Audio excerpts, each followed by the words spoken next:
The top is conversion.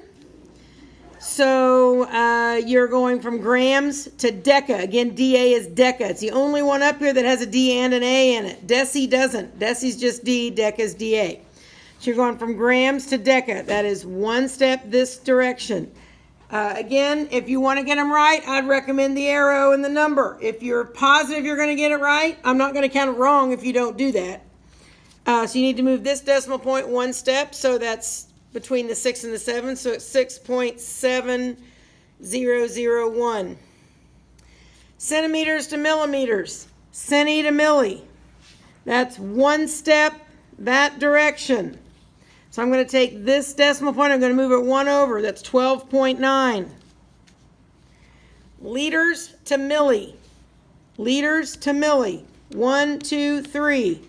3 steps that direction. My decimal point is back here where you can't see it, so I'm going to have to add some zeros. I have to move 3 times, so I have to add 3. I'm going to write the 4,000 that's already there, and then I'm going to add 3 zeros to it. Then I'm going to put some commas in it, but I'm going to make sure my commas look like commas. Don't look like another decimal point. Kilograms to grams. Kilograms to grams, 1, 2, 3. 3 steps that direction. So I got to take this decimal point, 1, 2, 3, so I get 0.9. Okay, number 5. Again, if you are struggling with the word problem, read it. Jamie has measured the distance from the 3rd floor to the ground in centimeters. It was 934.5 centimeters. He thought it would be easier to handle it if it were converted to meters. So if you can't do that with just the word problem, write it out like it was. 934.5 centimeters is equal to how many meters? Isn't that what that says? It was 934.5 centimeters. He thought it'd be easier if he converted to meters. So there's 934.5 centimeters converting to meters. You don't have to write that out, but if that helps. All right, so centimeters to meters. Centi to meters is 1, 2. 2 steps that direction. 2 steps that direction. Okay, so I'm going to take this decimal point, move it over, 9.345. All right, the next part is formulas. I'll move up a little bit here. I'm going to fold. Okay, so it says the formula for volume of a cube is volume equal LWH, length times width times height. No sign means to multiply. If all sides of the cube are 16.44 centimeters, what's the cube's volume? So replace your L with 16.44 centimeters. Replace the W with 16.44 centimeters. And replace the W with 16.44 centimeters. Now I've been struggling a little bit with my calculator today. The 1 doesn't always push for some reason. So 16.44 times 16.44. See it did it to me again. 16.44. Daggone it. 16.44 times 16.44 times 16.44. Okay. The answer I get is 4443.2979. 2 decimal places, 2 decimal places, 2 decimal places. The least number of decimal places is 2, so I'm going to round to that 9. The 7 makes the 9 go up to 10, which would make this 4443.30.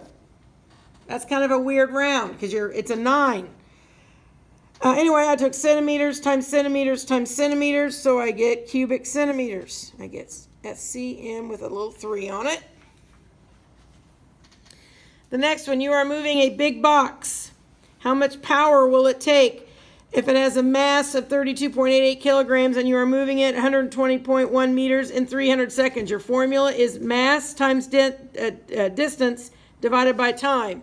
So the mass is 32.88 kilograms. I've had a lot of people ask me what's what in this formula. Well, seconds is not a mass, so that ought to be a dead giveaway.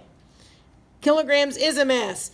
So mass times distance of 120.5 meters, divided by time, which is 300.0 seconds. Now, I've had a lot of people want to just write 300 down here. It's not what it says. If you do that, you'll mess up what you round to. And this person wrote the 0.0 because clearly their measuring instrument went to the tenth of a second. If you were measuring on this clock in this room, it wouldn't go to the 10th of a second. You'd round it to the whole number. But if you were using our LabQuest, you'd round it to 2 decimal places. So anyway, all right. So to do the math on this one, again, my 32.88 times 120.5 divided by 300.0. I get 13.2068. 2 decimal places, 1 decimal place, 1 decimal place. So the least number of decimal places is 1. So I'm going to round to this 2, which would round to 13.2 because the next digit's a 0. I got kilograms on top. I got meters on top. I got seconds on the bottom. None of them are alike, so they can't be canceled out. So I got to keep kilograms on top, meters on top, and seconds on bottom. Got to keep them all. Let me fold this over so I can move it up. Okay, so the next one. You are on a plane to Sevier, Wyoming. The trip is 1,056 kilometers. You make the flight in 2.2 hours. What's the average speed of the plane? If speed is equal to distance divided by time. So I'm going to take my distance of 1,056 kilometers, and I'm going to put it over my time. My formula says a fraction, so I'm making it a fraction. When 1056 divided by 2.2, I get 480. No decimal places up here, but there is 1 decimal place here, but still the least number of decimal digits is 0 decimal digits. So my answer stays at 480. I have kilometers and hours. Kilometers on top, hours on bottom. I got to keep them all. So I got to keep kilometers on top and hours on bottom. If you look on these kind of problems, it's already set up for you in the formula anyway. If you write it like a fraction, which is required. You accidentally drop your phone over the side of a cruise ship. It falls for 56.2 seconds. How far did it fall? If distance equals gravity times time. Here's gravity, 9.8 meters per second times time of 56.2 seconds. 9.8 times 56.2. I get 9.8 times 56.2. Okay, that's correct. 550.76. I've got 1 decimal place and 1 decimal place. My least number of decimal places is 1, so my answer needs 1. The 7 right here, the 6 makes the 7 go up, so my final answer is 550.8. I've got meters on top, seconds on bottom, seconds on top. Remember, if you have a unit that's not a fraction, you pretend it's on top. I have seconds twice. This one's on bottom, this one's on top. So since they're opposite, I can cancel them out and I'm left with meters, which makes sense because it's asking how far. It's asking for a distance, so it should turn out to be a distance unit.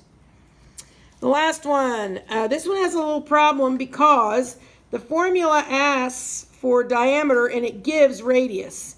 I don't know if you're aware, but radius is halfway across from the center to the outside. Diameter is all the way across. So since we have radius, we would have to times that by 2 to get diameter. So 16.8 times 2 is equal to 33.6 centimeters. We did not take centimeters times centimeters, so we don't square this, and we only have 1 decimal place because we times by 2, but 2 is not a measurement, so that's the correct answer there. So let's fill this in. Pi 3.14 times diameter squared 33.6 centimeters times 33.6 centimeters. Yes, you have to write it out twice. Divided by 4 times height, which is 95.32 centimeters. You have to write that out twice. When you don't, you either forget, if you just like put it on there once and put like a 2x above it, you forget to multiply it by itself and get the wrong number answer, or you don't realize you've got 3 centimeters when you pick your unit.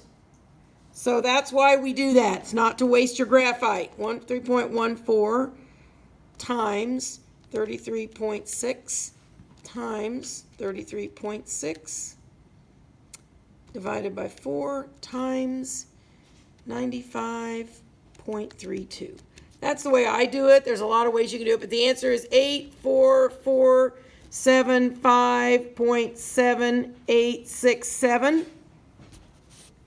I'm running out of space here, so I'm going to put it up here. I've got, this is not a measurement, and this is not a measurement, so they don't count. This has 1 decimal place. This measurement has 1 decimal place. This measurement has 2 decimal places, but still the least number of decimal places is 1. So I still round my answer to 1. That 8 makes that 7 go up. So I have 84475.8 centimeters cubed, because I took centimeters times centimeters times centimeters.